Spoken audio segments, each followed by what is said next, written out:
नमस्कार, मैं हूं दीपांजलि मोइत्रा। वरुण गांधी और सुब्रमण्यम स्वामी। देश की सियासत के ये दो नाम ऐसे हैं जो बीजेपी में होने के बावजूद बीजेपी सरकार को ही आड़े हाथों लेने से पीछे नहीं रहते। फिर वो मोदी सरकार हो या योगी सरकार। स्वामी और वरुण गांधी के अलावा एक और तीसरा नाम है सत्यपाल मलिक, जिन्हें मोदी सरकार ने ही मेघालय का राज्यपाल बनाया। लेकिन सत्यपाल मलिक हैं कि किसान आंदोलन के बाद से ही लगातार मोदी सरकार पर हमला बोल रहे हैं और अब जब उनके रिटायरमेंट का वक्त आ गया है तो उन्होंने ऐलान कर दिया कि रिटायर होने दो, उसके बाद बात करेंगे।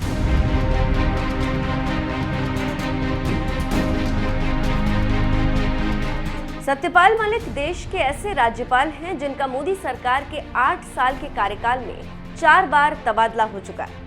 पहले बिहार के राज्यपाल के पद से उन्हें हटाया गया, फिर कश्मीर के उपराज्यपाल के पद से हटाया गया, उसके बाद गोवा के राज्यपाल के पद से भी हटा दिया गया और फिलहाल अब वो मेघालय के राज्यपाल की जिम्मेदारी संभाल रहे हैं। तबादले पर तबादले झेलने वाले सत्यपाल मलिक भले ही मोदी सरकार में राज्यपाल बनाए गए, लेकिन किसान आंदोलन के बाद से ही वो मोदी सरकार के खिलाफ मोर्चा खोले हुए और लगातार सरकार की आलोचना कर रहे हैं।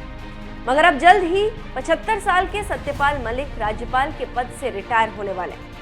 लेकिन रिटायरमेंट से पहले ही दैनिक भास्कर को दिए गए एक इंटरव्यू में उन्होंने बड़ी बात बोली। इस इंटरव्यू में जब राज्यपाल सत्यपाल मलिक से पूछा गया कि पिछले 8 साल में आपका 4 बार तबादला हुआ है, इस पर आप क्या कहेंगे? इस सवाल का जवाब देते हुए सत्यपाल मलिक ने कहा, इसके बारे में मैं अभी कुछ नहीं बोलूंगा, रिटायरमेंट के बाद बोलूंगा। यानी सत्यपाल मलिक का इन 8 सालों में 4 बार तबादला क्यों किया गया, इस पूरे मामले पर वो 30 सितंबर के बाद ही विस्तार से बात करेंगे, क्योंकि 30 सितंबर को ही सत्यपाल मलिक मेघालय के राज्यपाल के पद से रिटायर होंगे और माना जा रहा है कि मोदी सरकार के खिलाफ जो बात वो राज्यपाल रहते हुए नहीं बोल पा रहे हैं, रिटायरमेंट के बाद वो बात भी खुलकर बोल सकते हैं। सत्यपाल मलिक के तबादले। पहली बार सत्यपाल मलिक को 30 सितंबर 2017 को बिहार का राज्यपाल बनाया गया, लेकिन महज 10 महीने बाद ही उन्हें बिहार से हटाकर जम्मू कश्मीर भेज दिया गया। 23 अगस्त 2018 को जम्मू कश्मीर के राज्यपाल बने। उनके राज्यपाल रहते ही अगस्त 2019 में आर्टिकल 370 को खत्म किया गया। 2 महीने बाद यानी कि 30 अक्टूबर 2019 को मलिक का एक बार फिर तबादला हुआ और गोवा जैसे छोटे राज्य का राज्यपाल बनाकर उन्हें भेज दिया गया। महज 9 महीने बाद अगस्त 2020 में सत्यपाल मलिक को गोवा से हटाकर मेघालय का राज्यपाल बना दिया गया। सत्यपाल मलिक अभी मेघालय के राज्यपाल हैं और 30 सितंबर को वो इस पद से रिटायर हो जाएंगे।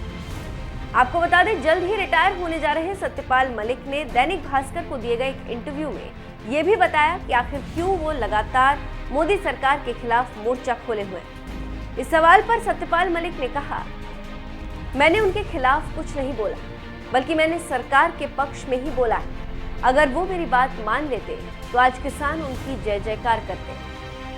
किसान आंदोलन के मुद्दे पर सरकार के खिलाफ बोलने वाले राज्यपाल सत्यपाल मलिक भी उस वक्त बहुत खुश हुए थे जब मोदी सरकार को मजबूरी में तीनों कृषि कानूनों को वापस लेना पड़ा था।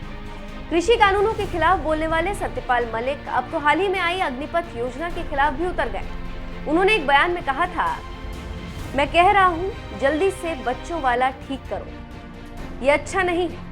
अगर फौज में असंतुष्ट लड़के जाएंगे तो उनके हाथ में राइफल होगी, उसकी कोई दिशा होगी, पता नहीं किधर चल जाए। केंद्र सरकार बहुत घमंड में रहती है, हो सकता है इससे कुछ बुरा हो तब बैकफुट पर आए। सत्यपाल मलिक भले ही किसान कानून की तरह ही अग्निपथ योजना के विरोध में भी उतर आए, लेकिन मोदी सरकार इस योजना को वापस लेने के मूड में नजर नहीं आ रही, क्योंकि अग्निपथ योजना के तहत अग्निवीरों की भर्ती प्रक्रिया भी शुरू हो गई।